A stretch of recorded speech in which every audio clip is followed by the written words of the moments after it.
These aren't even that dirty. Well, they're not shiny. That's the issue.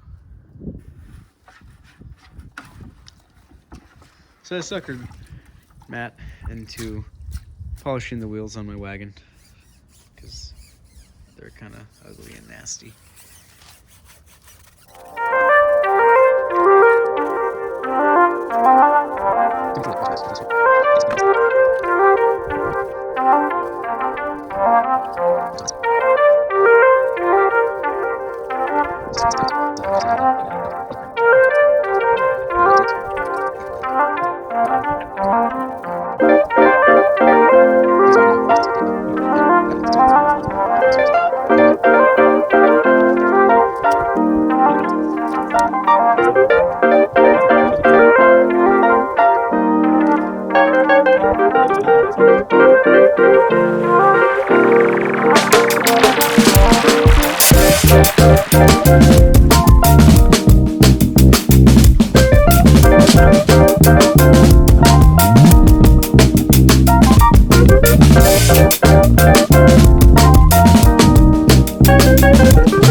Look at that hot boy wagon with the shiny gold weaves and the polished lips.